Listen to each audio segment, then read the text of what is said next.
जंगल के जानवरों की इच्छा। एक जंगल था। उस जंगल के महाराज शेर पूरे नियम और अनुशासन के साथ होकर पालन करते थे। एक दिन महाराज शेर के पास सारे जानवर आकर पूछे, कई वर्षों से हमारी एक इच्छा है जो बस आप ही पूरा कर सकते हो महाराज। इससे शेर चौंक गया। फिर उससे बाहर निकलकर पूछा, बिल्कुल जरूर पूरा करूँगा। तुम्हारे महाराज होने से यह मेरा कर्तव्य है। बोले। वही मन ही मन कोस रहे थे कि ये जानवरों की न जाने क्या इच्छा होगी करके संदेह करने लगे। उन जानवरों में से हाथी ने कहा, महाराज जी, हमारा इच्छा कोई बड़ी नहीं है। आप चाहे तो वह इच्छा पूरा करना इतना कठिन भी नहीं है। बस 10 दिन तक आपको इस जंगल में नहीं रहना है और आपके साथ ही आपके परिवार के बाघ, लोमड़ी और भेड़ियों को भी अपने साथ ही ले जाना है। उन 10 दिनों को बस हमें चैन और स्वतंत्रता से जीना है। यही हमारी इच्छा है करके सभी जानवरों ने महाराज शेर से विनती की। सामने खड़े जानवरों से कहा, ठीक है, मैं तुम्हारी ये इच्छा पूरा करता हूँ। बोलकर अपने परिवार के साथ जंगल के बाजू की सुरंग में चले गए। अब जंगल के सभी जानवरों के लिए एक उत्सव सा माहौल बन गया। वे सभी खुशी से उछल कूद रहे थे। वह पूरा दिन उत्सव मनाकर थक के रात होने से पहले ही सो गए। अभी पूरी तरह से सुबह नहीं हुई। जंगल में एक हलचल सुनाई दी। तब सारे जानवर तुरंत उठ गए तो तब हाथियां तालाब से अपने सूंड में पानी लाकर पानी ना पहुंचने वाले पेड़ पौधों में डाल रहे थे। भालू उसके चारों ओर मिट्टी का ढेर बना रहे थे। बाकी के जानवरों को भी यह देखकर जंगल की प्रगति के लिए कुछ करने की चाहत जागी और वे भी जो भी उनसे हो पाए उन कामों को करने में लग गए। बंदर जंगल के कचरे को साफ करने लगे। जंगल में जहाँ पे भी पेड़ पौधे नहीं है वहाँ पर बीज डालकर पेड़ पौधों को लगाने लगे। खरगोशों ने उन पौधों को खूबसूरती से सजाया। इस तरह सभी मिलकर गाना गाते हुए खेलते हुए पूरे जंगल को खूबसूरत बना दिया। इतने में 10 दिन का मोहलत पूरा हुआ। सुरंग में रहने वाले महाराज शेर अपने परिवार के साथ जंगल चल पड़े। तब बाघ ने कहा, हाथियों ने पूरा जंगल के पेड़ों को तोड़ दिया होगा। तब शेर ने कहा, खाने से पहले स्वाद क्यों जानना? अगर उन्होंने जंगल को खराब किया भी हो तो हम सभी मिलकर ठीक कर लेंगे। बातों बातों में ही वे सब जंगल पहुंच गए। जंगल के आगे ही उनके स्वागत में लगे हुए फूलों के माले को देख वे चौंक गए। उधर इंतजार करने वाले जानवरों ने महाराज शेर और उनके परिवार का स्वागत किया। शेर जंगल को देख खुश हुए। सभी जानवरों में खुशी ही खुशी थी। शेर ने कहा, स्वतंत्रता को तुम लोगों ने बखूबी समझा और उसको बहुत ही अच्छी तरह से निभाया भी। तुम सभी को मेरे बधाइयाँ।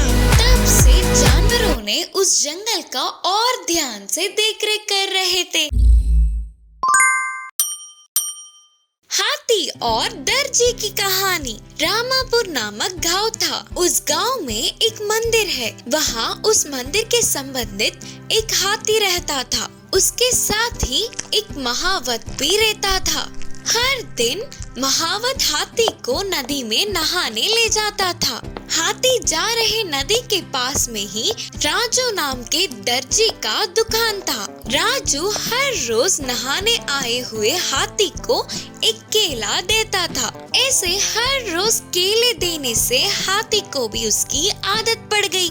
इससे रोज हाथी नदी के पास जाते समय राजू के दुकान के सामने रुकती थी और राजू उसे केला देता था। ऐसे दिन बीतते गए। एक दिन अचानक एक व्यक्ति से झगड़ा करने पर राजू बहुत गुस्से में था। हाथी रोज की तरह नहाने जाते हुए राजू के दुकान के पास खड़ी थी, पर राजू को इस बात का पता नहीं था। थोड़ी देर बाद इंतजार करने के बाद हाथी जोर से चिल्लाने लगी। पहले ही गुस्से में होने वाले राजू को उन चिल्लाहट से और ज्यादा गुस्सा आया। उसने अपनी दुकान से एक सुई लेकर हाथी के सूंड पर जोर से चुभा दिया। राजू के ऐसे करने पर हाथी को बहुत दुख पहुंचा। किसी भी तरह राजू को सबक सिखाने वह हाथी नदी के उस पार जाकर नदी के किनारे वाली कीचड़ मिट्टी और पानी को अपने सूंड में भर के ले आई। उस कीचड़ को राजू की दुकान में रहने वाले कपड़े और बाकी के वस्तुओं पर फेंक दिया। राजू को कुछ भी समझ नहीं आ रहा। उस दिन के बाद हाथी कभी भी राजू की दुकान के सामने नहीं रुकी। राजू को अपनी की हुई गलती समझ आ गई और वो दुखी होकर हाथी से माफी मांगा। इसीलिए एक का गुस्सा दूसरे पर निकालकर उन्हें दुख नहीं पहुंचाना चाहिए। 3 सुअर के बच्चे। एक समय था जब 3 सुअर के बच्चे अपने माँ के साथ एक छोटे से घर में रहते थे। थोड़े दिन बीतने के बाद उनकी माँ ने उनके साथ कहा, अब तुम लोग बड़े हो गए हो, इसीलिए खुद से घर बनाकर रहो। तब वे तीनों घर बनाने के लिए अच्छी जगह ढूंढते गए। ऐसे ढूंढते ढूंढते उन्हें एक अच्छी जगह मिली और तुरंत वे तीनों वही घर बनाकर रहना चाहते थे। तब वहाँ पर खड़ा होने वाला पहला सुअर उधर पड़े हुए घास लकड़ियों से घर बनाना शुरू कर दिया।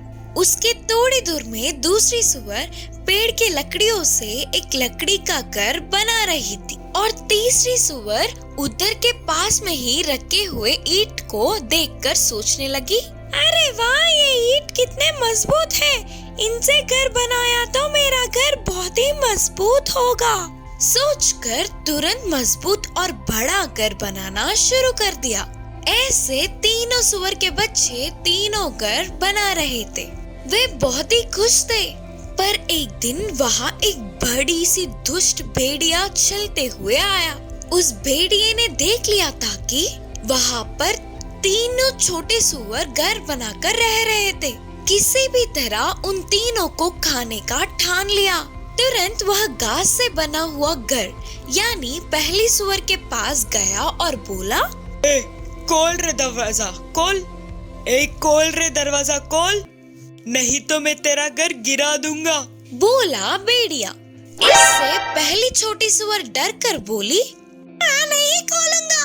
तो तुरंत भेड़िया जोर से अपने फूंक से उस घास के घर को गिरा देता है। तब वह पहली सुअर अपने दोस्त के लकड़ी के घर में जाता है। फिर भेड़िया जल्दी लकड़ी के घर आकर दरवाजा खटखटाता है। तब दोनों छोटे सुअर बहुत ही डर गए। तब भेड़िया ने उनसे कहा, पहले दरवाजा खोलो, नहीं तो इस घर को भी जोर से फूंक कर गिरा दूंगा। तब दोनों सुअर के बच्चे डर के चिल्लाने लगे कि तुम्हें अपने घर के अंदर नहीं आने देंगे, बोलते हुए चिल्ला रहे थे। तब भेड़िया ने पूरी सांस भरकर जोर की फूंक मारी। बस और क्या होना था, वह लकड़ी का घर भी गिर गया। तुरंत दोनों सुअर के बच्चे उनके दोस्त के पास यानी ईंट से बना हुआ घर की तरफ तेजी से भागने लगे और भेड़िया भी वहाँ पर पहुँच गया और ईंट के घर में आकर दरवाजे को खटखटाने लगा। फिर भेड़िया ने उनसे कहा, दरवाजा खोलो, नहीं तो इस घर को भी जोर से फूंक मारकर गिरा दूंगा। तो वे तीनों सुअर के बच्चों ने कहा, नहीं, हम दरवाजा नहीं खोलेंगे। तब भेड़िया ने कुछ ज्यादा ही जोर की सांस लेकर फूंक मारी, पर वो ईंट से बना हुआ घर का एक ईंट तक हिला नहीं पाया। इतनी बार प्रयास करने के बाद भी घर को भेड़िया कुछ न कर सका। भेड़िया सुअर के बच्चे बाहर निकलेंगे सोचकर बहुत देर तक इंतजार करता रह गया, पर उनके बाहर ना आने पर भेड़िया घर के ऊपर चिमनी छेद कर अंदर जाने की कोशिश करने लगा। फिर तीसरा सुअर का बच्चा भेड़िए को हराने के लिए आग के ऊपर उबलते हुए पानी के मटके को रखा। भेड़िया चिमनी से फिसलकर उबलते हुए पानी में गिर के मर गया। इससे तीनों सुअर के बच्चे बहुत ही खुश हुए, फिर खुशी खुशी जीने लगे।